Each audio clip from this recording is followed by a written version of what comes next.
નમસ્કાર મિત્રો, option trader Gujarati new learning વિડીયોમાં આપ સૌ મિત્રોનું હાર્દિક સ્વાગત છે.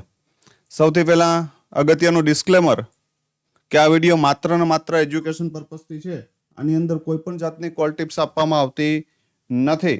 ઓપ્શન ટ્રેડિંગ એ રિસ્કી છે અને છતાં પણ જો કરવું હોય તો તમારા ફાઇનાન્શિયલ એડવાઇઝરની સલાહ લઈ અને પછી જ કરવું, જેથી કરીને તમારા રિસ્કને મેનેજ કરી શકો. હવે સૌથી પહેલાં જોઈ લઈએ રિવિઝન કે ભાઈ આગળના દિવસે આપણે શું પ્રેડિક્શન કર્યું હતું, આપણો શું વ્યૂ હતો અને માર્કેટે શું રિએક્શન આપ્યું છે. બરાબર, તો ક્લીન વસ્તુ હતી. આપણે થોડી શંકા એવી હતી કે ભાઈ માર્કેટ થોડું ગેપડાઉન ઓપન થશે, પણ માર્કેટે શું કર્યું તો કે ફ્લેટ ઓપન કર્યું. એક પોસિબિલિટી મેં એ પણ કીધી હતી કે જો આ ફ્લેટ ઓપન થઈ જાય તો અહીંથી ડાયરેક્ટ આપણે ડાઉનનું વિચારી શકીએ નહીં, કેમ કે આ સ્પેસ આપણી પાસે નાનો છે.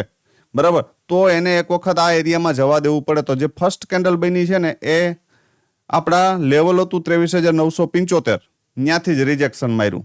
બરાબર, હવે આ જે અહીંયા ઉપર જાય છે ને એ રિટેસ્ટ છે ભાઈ. બરાબર, એ આપણે સમજવું પડે, કેમ કે ક્લીન વસ્તુ છે કે આ સ્ટ્રક્ચર જ્યારે આ કેન્ડલ બની ગઈ છે ને ત્યારે ક્લિયર કહી દીધું છે કે માર્કેટનું સ્ટ્રક્ચર વીક છે. બરાબર, અહીંયા કોલની અંદર એન્ટ્રી બને નહીં. આવી પિનબાર બતાવે તો આંબા આંબલી બતાવે તો એ આંબા આંબલીમાં ફસાઈ ન જવાય. બરાબર, આટલી આપણે ખબર પડવી જોઈએ કે આટલી મોટી સ્ટ્રોંગ શૂટિંગ સ્ટાર પછી આ પિનબારનું કોઈ મહત્વ નથી ભાઈ, કેમ કે આ રિટેસ્ટ પછી અહીંયા રિજેક્શન મારી લીધું છે અને પછી નીચે આવીને પિનબાર બનાવે છે, તો અહીંયા તમને બેસાડે છે. બરાબર, તો મેં ક્લીન એવું કીધું હતું કે ભાઈ એક આ એરિયામાં ક્યાંક જાય, અહીંથી રિજેક્શન મારે, ફરી એનું રિટેસ્ટ આવે તો આપણી પાસે અહીંયા સુધીનું એક સ્પેસ છે. ક્યાં સુધીનું? આ મલ્ટી, એવું કીધું હતું મેં તમને કે ભાઈ અહીંયા મલ્ટી સપોર્ટ છે, એને કારણે મેં બોક્સ માર્યું છે. તો એ મલ્ટી સપોર્ટ ઉપર અહીંયા લગભગ 45 મિનિટ હોલ્ડ માર્યું. બરાબર, અને જ્યારે એ મલ્ટી સપોર્ટ બ્રેક થયો આ કેન્ડલથી, તો એ પછી અહીંયા પાછું એનું રિટેસ્ટ કર્યું. બરાબર, અને અહીંયાથી એક સ્ટ્રોંગ સેલિંગ આવ્યું. બરાબર, આની નીચે હું બિયરિશ જ હતો. ગઈકાલનો વિડીયો જોઈ લેજો કે જો 792 ની નીચે જ ઓપન થઈ જાય તો આપણે અહીંથી ડાઉન જ છે, પણ અહીંયા થોડું દરેક આપણે નહીં કહેતા કે ભાઈ દરેકની સાયકોલોજી ડાઉનની હોય તો એક વખત એ અપસાઇડ બેસાડવાનો પ્રયત્ન કરે. એના જેવું માર્કેટે ગઈકાલે કર્યું.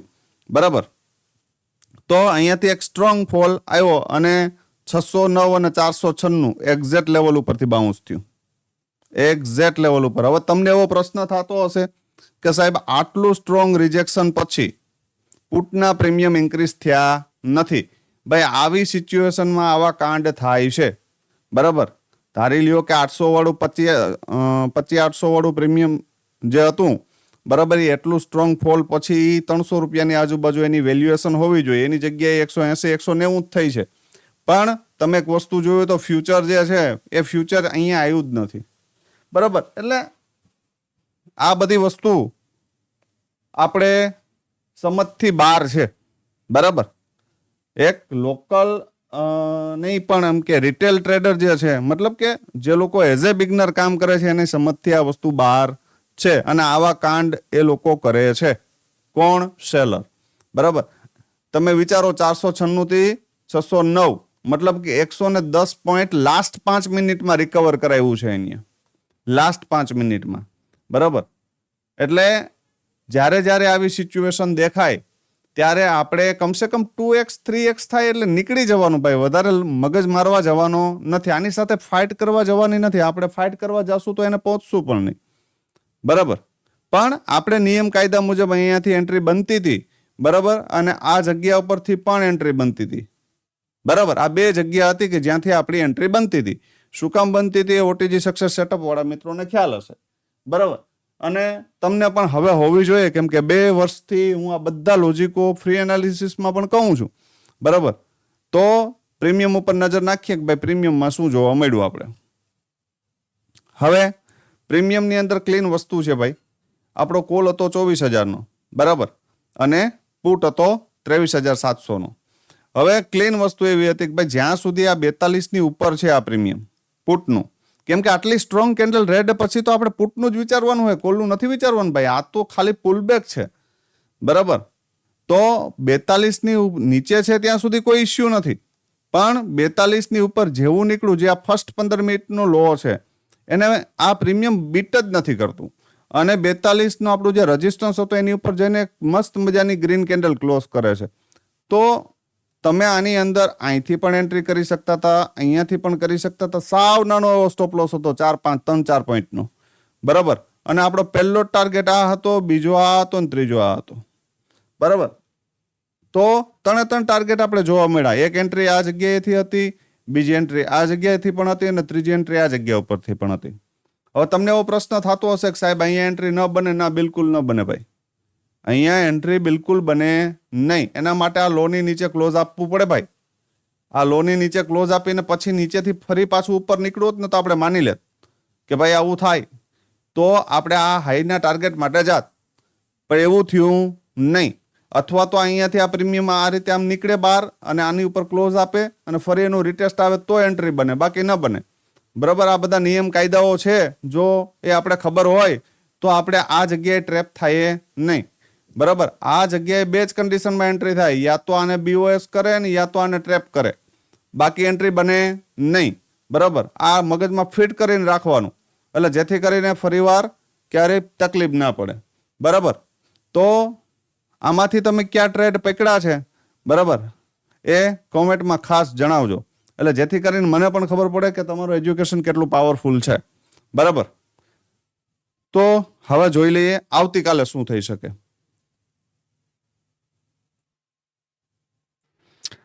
આવતીકાલ માટે માર્કેટમાં શું થઈ શકે, શું પોસિબિલિટી છે, એના વિશે આપણે થોડી ચર્ચા કરી લઈએ. હવે આટલી મોટી સ્ટ્રોંગ રેડ કેન્ડલ પછી મોસ્ટ પોસિબિલિટી ચાન્સ એવા હોય કે ભાઈ માર્કેટ ડાઉન સાઈડ માટે જાય, પણ આપણે વધારે મગજ મારવાનો છે નહીં, બરાબર. આપણે વધારે કોઈ મગજ મારવાનો થતો નથી. એટલે કહેવાનો મારો ભાવાર્થ એ છે કે આપણે એવી જગ્યાએ એટેમ્પ્ટ નથી મારવાનો કે જ્યાં આપણો સ્ટોપ લોસ મોટો આવે. આપણો સ્ટોપ લોસ કેવો આવે? મોટો આવે, બરાબર.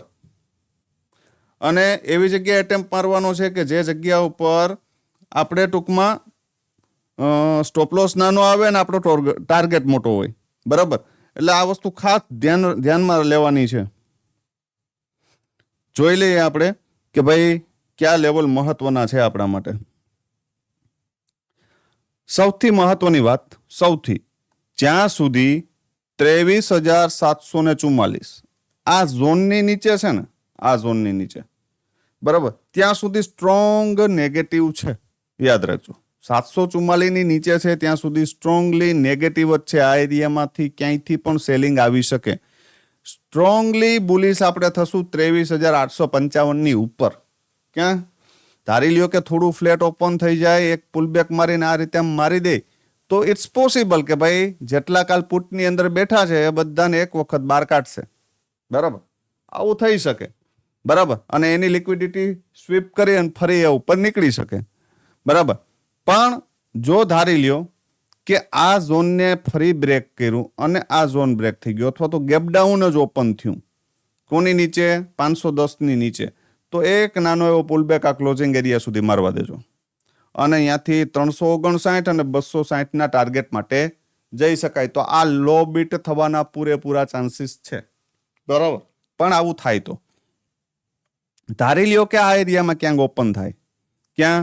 638 અને 744ની વચ્ચે, બરાબર. તો અહીંયાથી 855 જવાની પોસિબિલિટી છે ઉપર જાય તો, અને નીચે આવે તો 510 આવવાની પોસિબિલિટી છે. ધ્યાન રાખજો કે આ રેન્જની અંદર વચ્ચે જો ઓપન કર્યું તો માર્કેટ આ રેન્જમાં ફસાઈ શકે, 510 થી 855, બરાબર.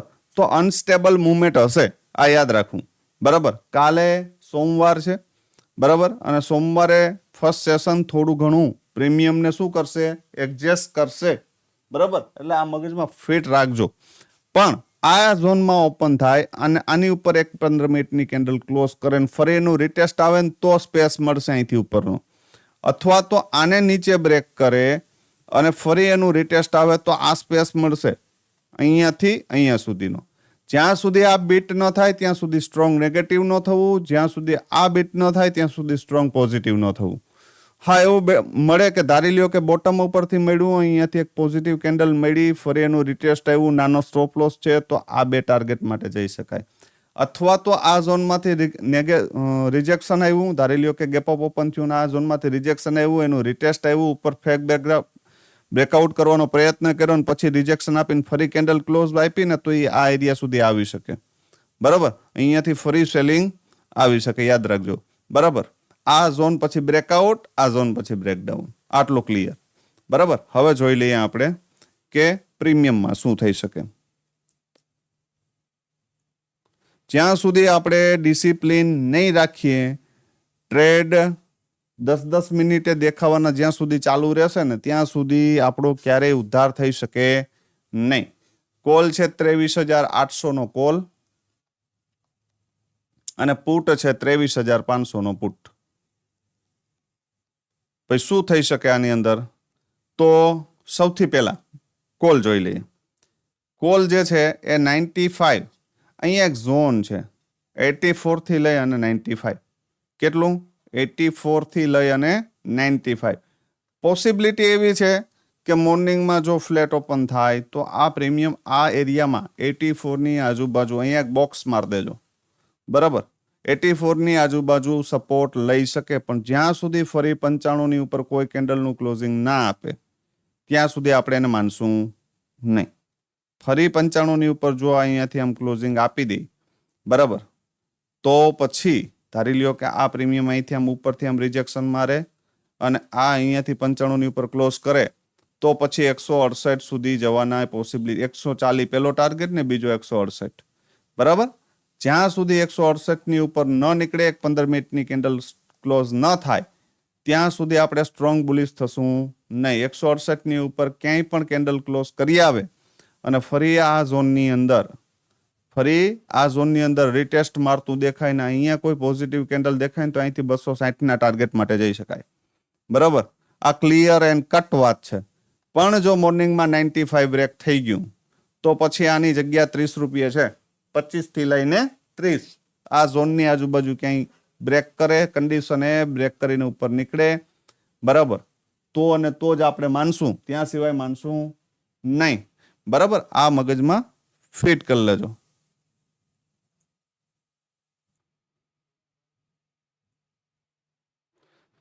હવે બીજી એક અગત્યની વાત કે આ વાત થઈ કોલની. કોલમાં એક જ બે જ કન્ડિશન છે, યા તો 30 ની આજુબાજુ જોશું, યા તો સ્ટ્રોંગ બુલિશ આપણે 168 ની ઉપર થશું. બાકી જો આ એરિયામાંથી નીચેથી ઉપર તોડે તો આપણે 168 સુધી જશું.